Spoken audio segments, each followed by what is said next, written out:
ever borrowed money and you have this fear that you will not be able to return it? I was always told by my father not to borrow money because it is hard to repay. Hello, hi, and namaste to everyone. I am Manisha. Today I am here to ask you this question because one of our characters in the coming lesson has this fear and the entire lesson revolves around it. So let's read and understand today's chapter, that is a scribe's dream. Before we read this lesson, let us first try and understand who is a scribe. A scribe is a person who writes something. He writes, but that writing is not his own. Maybe he is just copying somebody else's writings, or maybe books, or maybe some writing work. So we can say a scribe is a person who writes down something, but that written work is not his own creation. It is a copy of somebody's work. This is a story about a poor scribe who lived in the city of Agra. He used to copy other people's writings and books. He could hardly make any money, but whatever he was earning, he was able to feed his small family. Scribe was a very contented, self-sufficient, self-reliant person. He was happy with whatever he was earning. He had a mindset and he was proud of it. The mindset was not to lend or borrow any money, because he felt if we will borrow today, it will become hard to repay it. And he always told this to everyone and he believed in it firmly. So let's read the first paragraph. There was once a poor scribe in the city of Agra who copied other people's writings and books. He earned barely enough to support his family. But no matter how difficult it was, he and his wife always managed to feed themselves and their children. The scribe was proud of the fact that he has never borrowed a single paisa. We must never fall into the hands of the money lender, he often told his wife, for if we do, we will surely be ruined. So as I was telling, that he was a very self-sufficient person. He was earning barely. Barely means he was hardly earning. He was earning a bit of money, and whatever he was earning, it was sufficient enough for his family, because he had a thought of not taking any money from anyone.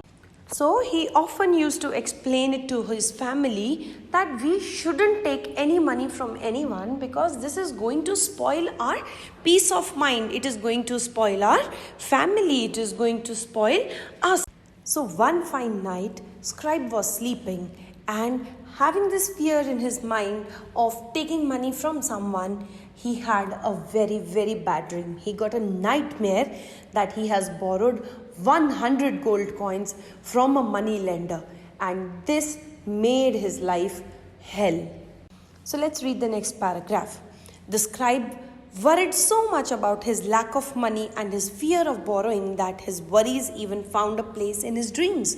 One night, he dreamed that he had borrowed 100 gold coins from the money lender. He woke up in terror, thinking, 100 gold coins? How could I ever repay such a large sum? Still trembling from his nightmare, he woke up his wife and told her about it. They talked quietly for a while, and soon the scribe felt better. He felt asleep once more. So now he has told his wife about the dream that he had about 100 gold coins, and he even shared his feelings that he won't be able to repay. His wife made him feel comfortable. They both talked and discussed, and scribe went to sleep. Now next morning, the wife went to fetch some water from the well and told this dream in the form of story to her friends. She exclaimed, "You know what? My husband had a dream last night where he had borrowed 100 gold coins from a money lender, and now he's afraid. From where will he pay it?" Ha ha! Isn't it funny? What kind of dream is it? Now everyone was laughing, making fun of this old scribe. Soon the ladies went back home and they shared these funny, humorous stories with their families, and their husbands also came to know. So now the scribe was made fun in every house. But the problem was not far. When one of the person from the village told the moneylender about this dream. The next day, as the scribe's wife drew water from the well at the end of the street on which they lived, she told her friends of her husband's dream. "Imagine," she exclaimed, "he dreamed that we had borrowed not one or two but 100 gold coins from the money lender." Her friends laughed with her. A few of them thought it was a good story and it was repeated to their husbands. When they got home, the story spread, and a few days later it reached to the moneylender's ears. He laughed when he heard it, but his eyes began to glitter greedily. That evening he put on his turban and, picking up his walking stick, strolled over the scribe's small house. "I have come," he announced to the nervous and worried scribe, "to remind you of the money you owe me." "Money?" squeaked the scribe in a panic. "I owe you?" "Yes," answered the moneylender firmly. 100 gold coins. "Surely you have not forgotten." "100 gold coins?" gasped the scribe in a failing voice, tottering to the nearest chair. So now the moneylender is also knowing about the story. And of course, since he was very greedy, he was having a glittery, shiny eyes, thinking of the profit he can make. So in the evening, he wore his turban and took his stick and started moving towards the scribe house. When he reached, he was there to make a big announcement. He said, "I have come here as you have to pay me 100 gold coins." And he says, "I'm sure you have not forgotten." This old scribe, the poor scribe, he said, "What? 100 gold coins? How am I ever going to pay you? And when did I take that money?"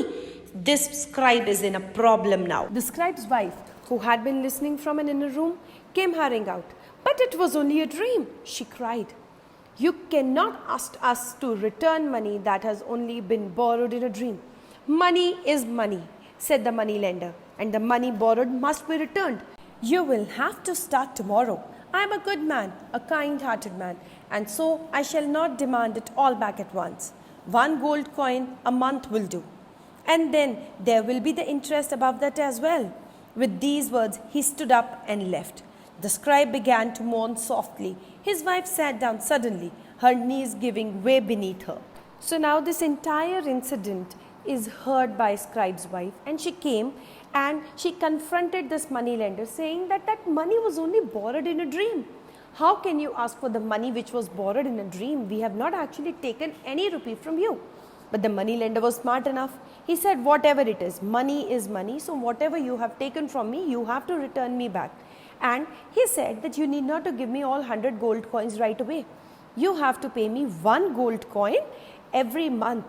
And once you are done with 100 gold coins, I will be taking up the interest. Interest means, bache, when somebody lends you money, we have to pay extra because we have taken help. That is called as interest. The couple is in great shock. They are mourning and they are sitting, holding their knees close to them. It shows that they are very, very upset and they are not knowing actually what is to be done for the dream they have dreamt and the money that they have to pay. They sat in a silent despair. Suddenly the wife had an idea. "Husband," she said, sitting upright, "we must beg Raja Birbal to help us. Only he can save us from this utter ruin." At this, the scribe sat up. "I shall go to his house at once," he said. "If anyone can save us, it is he." Birbal listened to this poor scribe's tale of woe. Then he brought out a bag of gold coins and emptied them on a table. He counted out 100 and put the rest away. He placed a large mirror in front of the coins. "Huzur, huzur." Scribe and his wife are sitting in a silent despair, which means that they are feeling hopeless without any ray of help. So suddenly his wife said that, "I think only Raja Birbal can help us." You know, Birbal is considered to be a very witty, very clever and a very intelligent person. So the scribe said, "Of course, I'm sure he's the only person who can help us." So he went to Raja Birbal and he explained his tale of woe. Tale of woe means his hardships, his suffering and his entire problem. After listening to scribe, what did Birbal do? Birbal took out a bag of gold coins and emptied it on a table and put a big mirror in front of it. And later, he told scribe to go and call the moneylender. Huzur, Huzur, the scribe said in a distressed voice, I did not come here to beg or to ask you to pay the moneylender. Surely there is another way. There is another, Birbal answered with a smile. Be calm and go and call this moneylender here. Tell him his debt is about to be paid. Full of doubts, the scribe hurried to the moneylender's house with Birbal's message. The moneylender smiled when he heard the message and got up at once to accompany the scribe. When they arrived at Birbal's house and were shown in, the moneylender saw the pile of gold coins on the table. He smiled and smiled, unable to take his eyes off them. The mirror behind the coins made the pile look larger and more glittery. So the scribe has borrowed 100 gold coins from you in his dream? Did he? That is so, replied the moneylender, never taking his eyes off the gold coins on the table. Well, said the Birbal, you may take all the coins in the mirror. The real coins belong to me, but all those in the reflection are yours in return for the dream loan. The moneylender knew he had met his match. Without a word, he returned and left. Never again did he try to cheat anyone else in the city of Agra. So scribe when came to Birbal, he made it very clear that he has come for finding out a solution and not for begging. So what did Birbal say? Birbal in turn said, yes, I know and there is a solution to it. You go and call that greedy moneylender. So now scribe went to his house and asked the moneylender to come to Birbal because they are going to pay the debt. Now what is the debt here? D-E-B-T. Debt means the money that was borrowed by the scribe. Okay, so he said that we are going to pay you, and this moneylender was very greedy, so he came at once. So what did Birbal say? Birbal say, okay, so now the scribe has taken 100 gold coins from you in the dream? He said yes. He said fine, now you can see these gold coins. So you take all the gold coins which are visible in the mirror as the reflection, because that belongs to you. But this original is mine. So now, to the surprise of this moneylender, somebody was as per his own level in wit. He understood that he cannot cheat Raja Birbal, so he quietly left that place, and this old scribe was also saved from paying the money. So dear students, this lesson tells us that one should never borrow any money, and if you have borrowed, you should have the capacity to pay it back. And see this how this poor scribe was being cheated and how Raja Birbal played an important role, because your cleverness, your wittiness and your presence of mind will always help you to get out of a problem. So this is all about this lesson. Please let me know if there is any problem. Don't forget to like, share and subscribe. Till then, take care. Bye-bye.